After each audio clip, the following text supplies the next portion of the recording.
squatting position. I squat You just like the rice squat, doing the little bounce. Love it. It's my finisher. It's amazing. I love that one. That was definitely a good like stretch. Like I feel my hips opening. Welcome back. It's your host, Halli Smith, for another episode of Girl Core. We are joined by a fun guest today, Jada. You guys might know her from her raunchy girl talks, which we love and need. Please give us a little background, Jada. Where are you from? How'd you get into this? I'm from California. A lot of people don't know that, but I am. I'm a Cali girl. I love it here.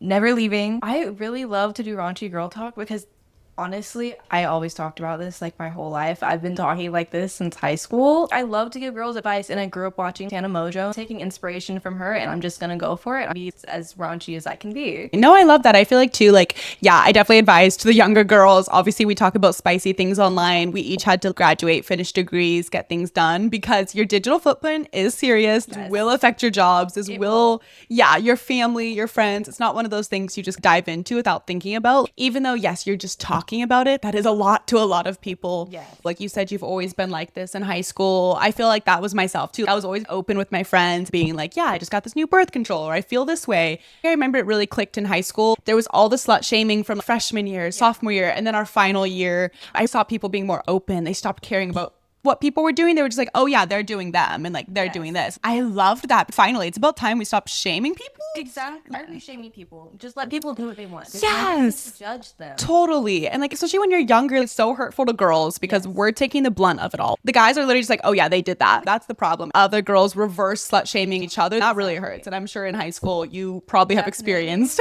There were so many girls, and like they constantly talk shit. And it's just like, guys, you don't have to participate in what I'm doing. No. But leave me alone. Lots of people feel like, it's hard to say this, but people make that their personality of being superior. It makes them feel better about themselves. I'm probably superior because I'm open to talking about these things. I'm okay with being raunchy. I think I'm better because of that. At the end of the day, I'm an open-minded person, as I'm sure you are, where I'm like, I don't care what you do. If you want to save yourself for marriage, if you want to be conservative with your relationship and your body, you can do that. But I'm also more like, you shouldn't judge or hate on anybody else. Exactly.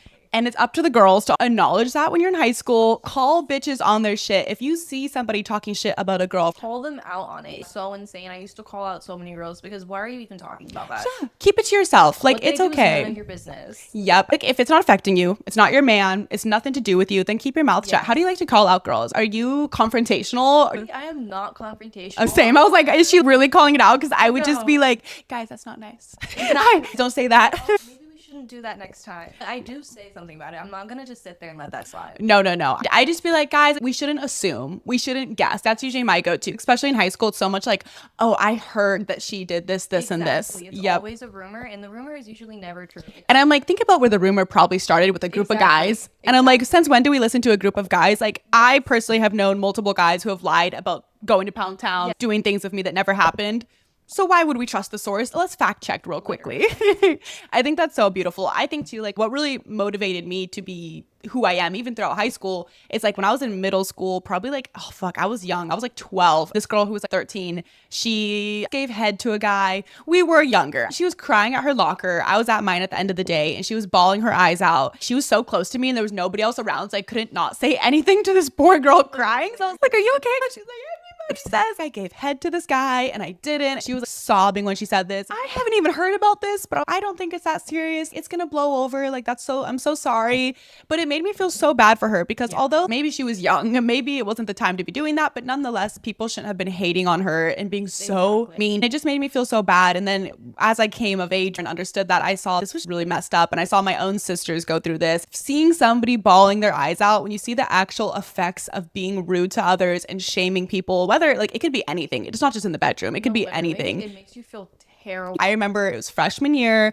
I went to this guy's house. His friend was there. We were making out. That is all we did, is make out. Did he want more? Yes. Did I say no? Yes. And he respected that. But what bitch didn't respect is afterwards telling his friend that we did more than that. Obviously, it was a huge blow up at school. I went up to him because his friend is the one who said it. Turns out the friend liked me. I had no clue. You never know the source. Once again, it was a pissed off friend who liked me that I kissed his friend, had no clue. I thought we were just friends. And that's just young Halli thinking male-female friendships could just be that. I thought we were just friends. I remember all my friends turned against me. They took the guy's side. They were just like, oh my God, Halli, why would you do that if you knew he liked you? I had no clue his friend liked me. We had like a free period. Is that the thing? Like in high school at the same time. So we both saw each other and we're like, do you want to study together? We started every day at lunch during that free period meeting up, and we would just do our homework together and we would shoot the shit, listen to music, study.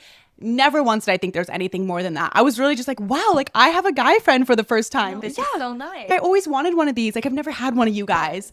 And it turns out he was just like any other guy, started the rumor, was a complete douchebag about it. And it really hurt because it isolated me from my friends. I had no more friends besides one girl after that who's still my ride or die. All my friends turned their backs against me. At the end of the day, it also does show people's true colors. Yeah. So even though, you see like what girls really stand on business and who are actually just there for validation from men. Exactly. And I feel like that also circles to the male validation. It is deeply ingrained in the female world. Everyone is doing everything for a guy's attention. It's just like, girls, we don't need to be dressing for them. We don't need to be doing our makeup for them. You don't need to put on your best bra when you're going out to a bar to impress the guy. Exactly. Feel what feels right for you. It's really hard to have these female friendships when they center men so heavily. Situationship back in high school, like these girls were really about the guys because they were dating or liked their friends. So they didn't want to lose connection to these guys that I had bad blood with. So instead of picking the girl, they chose the guy because they were like, oh, I hope to get with his friend sometime. And if I pick your side, Halli, I'm not going to be able to get him. And I was like, so that is insane. That's just the tip of the iceberg. I could go story after story of all this bad shit that happens in high school. Luckily, it evened out. And by senior year, really stopped caring about who was doing what. Speaking of doing freaky things, because we're self-aware adults, we do it funly. What are your favorite positions right now in the bedroom? Anything? Your go-to, your finisher, anything spicy you've tried? On top and just like, I don't even know what the position is called, but it's in a squatting position. It's called, you just like the rice squat, doing the little bounce. Love it. It's my finisher. It's amazing. I love that one. That was definitely a good like stretch. Like I feel my hips opening. You got to do a little warm up. All the way. I have cramps every single time. My legs are shaking. Yeah. I think too, I love that one. Just doing one leg up and one leg kneeling. That way it's not fully with both of them up. Ladies, if you want to see stars and the next dimension, try that pose with the one knee down to like hold your balance, and then one leg up doing the rice squat. And then I like to put the hands, I just call it like do CPR, but you're going to put your hands on both chest to center yourself, lean forward, and then you're bouncing. You kind of look like a frog. You're looking like a little frog. But you know, your girlies are bouncing. You're gonna look super hot. Do you ever feel self-conscious about your body? I know lots of girls talk about feeling like their stomach rolls when they're in that position. I mean, I don't usually think about the stomach, but I'm thinking about my chin. I'm thinking about how my face is scrunched up. Like, my double chin is definitely out right now. What are you seeing right now? Like, you're looking from the back. Are you staring at the brown starfish bowl? Yeah, I've been joking about that because I was like, my taco is pink, but my starfish, she's a little browner. I'm like, she's a little more like sherbet than the rest of it. My man's like, I never really thought about that. I think guys at the end of the day, if they're inside of you, they're not too focused about your double chin or how your face looks. So I think it's just really, you gotta let that flow off of you. Usually your own personal insecurities are personal and you don't always have to voice them. I know it's kind of feels like sometimes I feel like the need to tell my man, look at what happened. Exactly. I didn't even notice until you pointed it out. And then I'm like, well, shit. But then if I tell him, now he knows. It's a back and forth.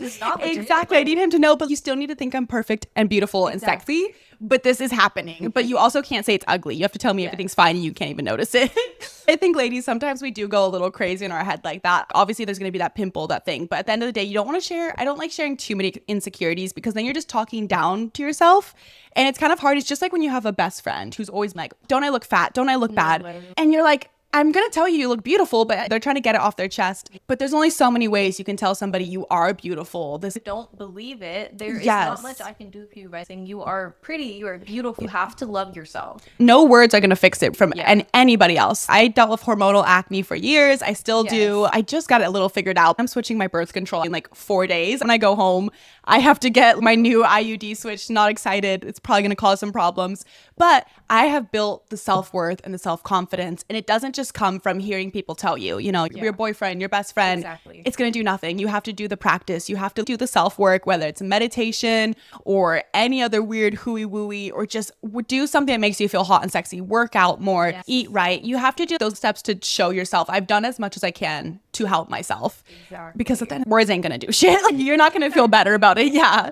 And I think too, like in the bedroom, if you're feeling self-conscious, change. If you don't like the pose, don't do the pose. If you don't like being on top because of your stomach, you don't have to be on top. The other poses that don't require you feeling insecure and uncomfortable. And there's lots of lingerie and cute tops. And I feel like people think lingerie is just for somebody who's super fit and your body looks super sexy. It's for everyone. Everybody and anybody. And they have very cute like contour corsets. If you don't like showing your stomach, they do have lots of cute. I have one that has little hearts down the center from Amazon. It's like a little corset, but it fully covers the stomach and just holds the girlies up and high. So that's really hot. And you can leave it on while you're going to Pound Town.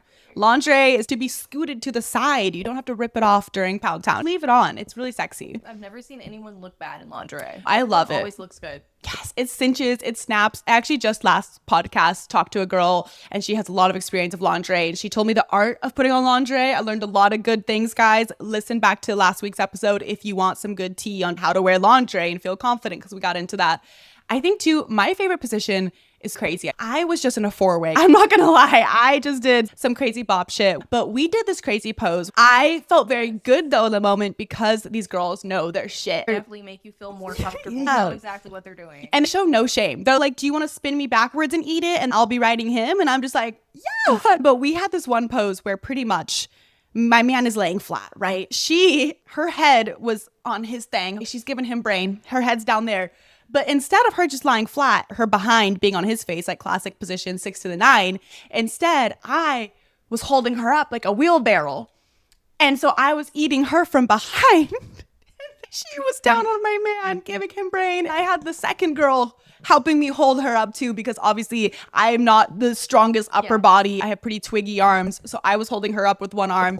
She's holding her up with the other. And then I was eating it from behind. I have to say that was a really nice position. Most people aren't going to be hopping into a casual 4-way. You might not get the position, but what you can do is have your man put you in the wheelbarrow. You guys can do that where you guys can even do from behind. Like if you, for example, are sitting on the couch right now, if I am the man, you could be hands on the floor and sitting on their pink water bottle and you're kind of in a wheelbarrow position. Wheelbarrow is pretty much anywhere where your hands are on the ground and you're up. They could even hold your legs in that position and stand up. And you're holding your upper body on the ground while they're from behind. I think the wheelbarrow is underrated. It has a lot of variations. And now I've got to try it. And if ladies like, girl, my upper body, I cannot hold it straight, you can also go on your elbows, you know, like a modified plank. Yes, exactly. You can do a modified plank in the wheelbarrow, but pretty much your behind is either going to be getting eaten by your mansies or plowed. Do you consider yourself, Jada, a really kinky person in the bedroom? Do you like to get into it? Yeah, I consider myself very kinky. I love to delve into so many different things. I'm like, I want to try this and I want to try this, and I'm open to everything. I just went to this crazy festival they have where it is like a week of people coming out with their kinks, like furries. People can go and you can get. I love furries. Yeah, furries. I want a fursuit. So she wants a fursuit. What would your furry, like cat, dog? What's the vibe? I don't even. Like, not even like the regular dog looking ones. I want one that looks like a lizard and like a dinosaur type one. Those are so cool and they're like furry. I think I literally saw like a dinosaur-esque person yesterday. Those are the ones that I want. I'm like, oh, it's so cool. I need it. My gosh, that is hilarious because I went to this thing, like my friend was like, yeah, we're going to this market. And I was like, okay, it's like a farmer's market. There's going to be vegetables and I can buy a homemade candle. We're driving there and I see these people in like a full leather getup, you know, a guy who has just a little banana suit on, which is pretty much like a male thong. And I'm like, okay, just another day. I was like, and then I see more people and I'm like, is there a concert? Was there an alternative freaky concert going on? And my friends, something I didn't know about. Exactly. I was like, where was the invite? And my friend's laughing and I'm like, girl, what? She's like, nothing. And then we get closer and again, I'm like, dude, what concert is playing? Because now I see people in furries. Now I see people with gags just walking around and I'm like, where is this? And she's like, I can't. She's like, so this is actually a sexual intimacy meetup market. It's not like a farmer's market. They do this once a year where all these people get together. I did see a 90-year-old man who had his pink water bottle in a cage. That was all he was wearing. That one was startling, but he was confident. He was. I honestly, although it was a very overstimulating place because it was very packed and you're with a lot of people with their skin out. You're just shoulder to shoulder with a lot of skin. It was very fun to see. Like, it's fun to see the older people, the older women, the LGBTQ community that are older. Because I'm like, damn, y'all be about this shit. Exactly. It's so exciting to see how kinky people have been forever. You guys are just so open about it. Exactly. You're older. Yeah, totally. Like, you guys have been down for life. life. They had to do this when the shit was hard, when it was illegal, when it was really like looked shamed and everything, like from general society. Whereas their freak on. They had to get freaky and they had to find it. They had to work for it. They didn't have phones. They weren't just going on, I don't even know what you'd go, like Tinder, Hinge, or Craigslist. They were on Craigslist probably. The old school ways. But yeah, there was just some really open people. I saw grown men getting spanked. They had a lot going on. People spitting in each other's mouths. I saw, I don't even know what it is. I saw a piss pool. That is not my kink ever. I'm not open to that one. I am not open to that one. Last week on the podcast, the girl I was talking with had a man who had a pee fetish and he wanted to be peed on, but she did not. She was like, I did it because he wanted to, but it wasn't my thing. Yeah. Publicly, people were getting freaky, guys. It was an interesting place to be, I will say the least. And like knowing myself as an open person and very kink friendly, I was still very shook to see this much happening at 12 o'clock on a Sunday. Crazy. Yeah. I think lots of people in this community that like to go out and attend open, intimate events like this are exhibitionists. Yeah. That like to be seen publicly. They have that public kink. And me and my friend were both like, I don't have a public kink. No, I don't. No. I don't need people watching me to feel good about it. If anything, I'm going to get really performance shy. I'm going to get really nervous. It doesn't exactly turn me on. Now, if me and my partner are doing a little risky rendezvous in the car somewhere, the difference between risky and exhibition. Exactly. And ladies, if you don't know, exhibition is pretty much just people that like to be publicly seen doing things. That is their kink, to be watched in a very public setting. Maybe some of those intimate clubs you'll think of in Amsterdam where they have women on stage pound town. Like that's a very specific kink. But yeah, no, I wouldn't say I'm a kinky person. I'm more of just like an open-minded. I'll try things like, okay, yeah, I'll try hot wax. I'll try this. I'll try that. And that kind of reminds me, do you have any favorites you love to add to the bedroom? Like hot wax or whips, gags, anything fun that handcuffs? I just love handcuffs. I love it so much. Like furry ones, so they feel nice. Not hurting my wrists or anything. No. I just need everything tied and bound. You're being tied and bound. Yes, I love that. I've tried both. I've tried tying up my man and I've tried myself. I prefer to be the one being tied and played with. I think it's more fun because I'm also not a super dominant person. So you have to really step into that role and you have to get creative. You know, like I tied up my man and I was like, shit, now what? Yeah, exactly. What do I do with you? I had like a feather, so I was like, I'm gonna dust you and tickle you, but he's like super ticklish. And he was like, I actually hate this. He's like, this is actually not fun. He's like, take the feather away. And I was like, okay, no feather. And that's the thing. When you are getting kinky, you need boundaries. Yes. So you can talk about things beforehand. For example, he's like, I really don't like being tickled. That's something to always mention. Handcuffs. Maybe some people get kind of like, it's almost claustrophobia. They kind of panic when they're tied up. You also might not know until you try. You might not even know you kind of get claustrophobic with them on. So you just have to have a boundary. You need to say it. As soon as you're uncomfortable, say it. Please. We do Yeah. not want you in an uncomfortable situation. And that will also create a bad future intimacy, especially when you want to try new things. You are going to kind of lightly traumatize yourself. Even if it's just so simple as you're like, oh, these handcuffs hurt. I really don't like it, but I'm going to keep doing it. That will still affect you in the future. Your mind is really good at training and learning things. So it will learn to be a little bit hesitant towards those things. You don't want to put yourself in that. And especially as women, you need to be so locked in physically and mentally to the moment to orgasm. So you want to make sure if anything is uncomfortable, you tell your partner getting freaky. Exactly. Eyes on the prize, guys. Yes. One of my favorites that I tried very gently, they have different variations, but nipple clamps.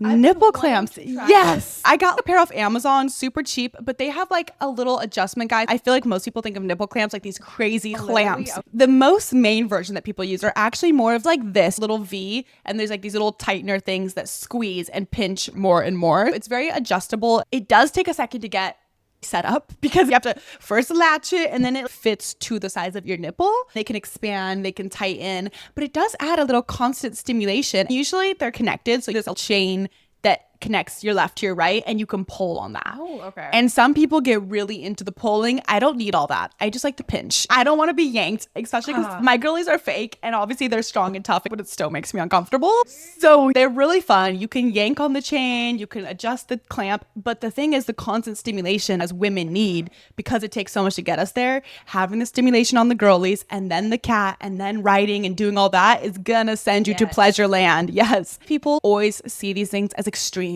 Handcuffs, clamps. It's very beginner. Like it's honestly kind of vanilla compared to the market.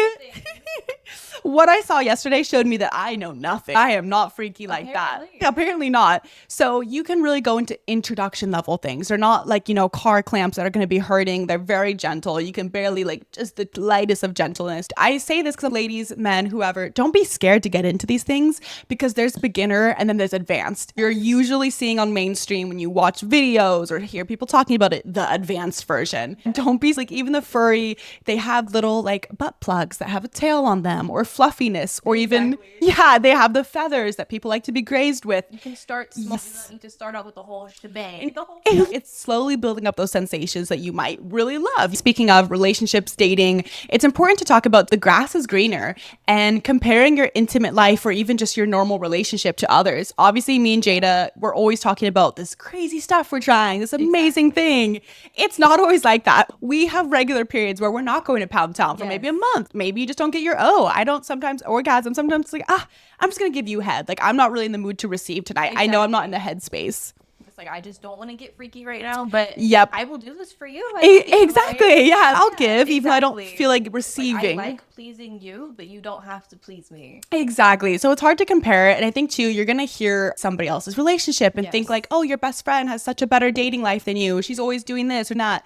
You will be robbed of a healthy relationship if you're constantly comparing everything. And it's literally in psychology. Your brain is naturally going to think that, but it's also kind of bad to always have this idea that there's something better or more that you're not getting, because it puts you in a mindset where you're half in and half out of the relationship, always open to something else. And that's what you don't want. You don't want to feel like, ooh, but there might be a hotter guy or somebody that's better in the bedroom. You want to be fully committed. Yes. You don't want a wandering eye. No. And like, it's hard to say that because girls are like, oh yeah, like I don't wander, but you might not even realize when you're doing. You might not even realize when you're like, damn, like maybe she just has better intimacy than me. You never know somebody's closed door relationship, no matter what they say. I have this great relationship, but there's also periods where I don't have time. I'm super busy. I'm working. I'm filming. There's not time for intimacy. And at the end of the day, bitches get tired. Sometimes I'm on my period. I'm just like, you know what? Oh my gosh. I don't like getting bloody and messy. Periods are real. I had a UTI a couple weeks ago, and then my period came right after that. So I was down for the count. Nothing was happening for me because I was like, ugh, I don't feel it. And like, no. And sometimes there's like periods where you're like, yeah, I'm in the mood. I'm feeling super horny. Exactly. And then there's the periods where you're just like cramping, you're pain, and like it's just not. You don't want to be messed around with down there. You hear us talking about great intimacy all the time. This doesn't mean it's always perfect. So you don't have to feel bad about your own relationship if you're not doing all these crazy things or trying these things. This is gradual. This has been years of a little trying this, a little trying that. If I heard and listened to my podcast, watched your TikToks, I'd be like, holy shit, I gotta try 100 different things the next day. Yeah. No, we were each curious people since high school, since a young age. So we've been slowly trying these little things. Like I tried clamps, or maybe just tying them up, licking whipped cream off of somebody. This was gradually happening. We've also had multiple relationships. If you're on your first relationship, I remember mine, I was not this verbally confident at setting boundaries. So it takes time, it takes practice, and that's it. It takes openness with yourself. You have to do self-practice where you really do some mental work on what you want, what you actually like in the bedroom.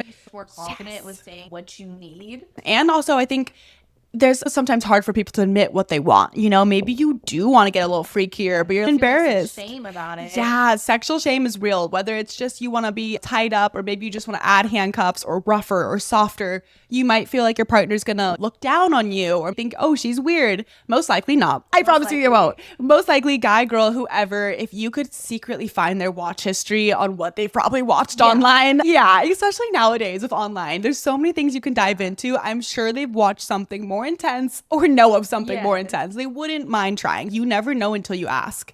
And it's also one of those things like your partner can say no. They can say, I don't really want to try clamps, but maybe they'll be like, I can do it for you, or we can try it in your way. There's compromise in a relationship. There's no need to be disappointed. Like, they are allowed to set boundaries too. Yes. You kind of just have to accept that. And like, honestly, if it is something that you really need, then that's a separate conversation. Maybe you do need somebody else, but that really does depend. It's really person to person. Obviously, guys, you know my pink water bottle. Jada, what are your favorite things to do when giving brain? Do you have any favorite go-to moves when you like to work on it? I love to play with the tip with my tongue. It's one of my favorite things. Just play with it, work it around. press it against it. I love to go very hard against it. It's my favorite thing in the world. They say the tip is the most sensitive part. It has the most nerve receptors. One of my favorite things to do is to swirl the tongue. Yes, exactly. Yep, swirl it around. I'll also feel like a lizard, but I'll be going down and then I'll peekaboo the tongue. Yes. Because it looks hot and I'm imagining that it feels a little nicer, like just that little change up. And that's the thing. I think tongue work on the pink water bottle is so hot and visual because guys are so visual. They lock in. Sometimes I'm closing my eyes when he's giving head. I don't want to see him. I'm talking myself through it behind my eyes. So I don't really want to look at him. But as guys, they're looking at you. You'll never not look hot. I think, I don't know, like what have I been doing lately on the pink water bottle? I think obviously hands, you can never go long with lots of hand movement just because you're going to get tired. Your neck is going to be hurting. Things are going to get exhausting. Exactly. I think too, obviously too, like when you're down there, you've pretty much been given permission to do as you wish. Okay. So don't hold back. You are already there. If you want to go more intense, slowly, softy, like it's all up to you, whatever makes you feel comfortable. And you also have to remember, as I was saying, me and Jada, this has been a while. We've been trying this. You don't have to be over the top and crazy. It's down to what makes you feel comfortable and what you're okay with trying. And I always say, ask your partner. Literally ask them what they want. That is the easiest way to know what to do. Like you're just going to be guessing and doing random shit. They'll probably feel good. But unless you ask them, some people have like, I don't like the tennis balls or it's very sensitive. If they don't want their Gucci. Exactly. Oh my God, the happy highway. I always call it the happy highway. It's right below their tennis balls. It's that little blank space where ladies, we have a little more back there. They have nothing. It's just this little blank space to the bottom, to the butt. And that is actually a really good place to press. You add a little pressure and do like, I like to do little circular motions. And at the same time, I'm usually have my hand going up and down on the pink water bottle. The happy highway is not to be forgotten because I think it's something about like the nerves are really connected right there. If you imagine the pink water bottle, there's a vein that goes from the tip all the way down past the tennis balls into the blank space, the happy highway. As she said, you can use your mouth, your fingers, your hands, whatever makes you them comfortable. And also give them a little notice beforehand. Don't just like go down there and be like, I'm gonna lick this.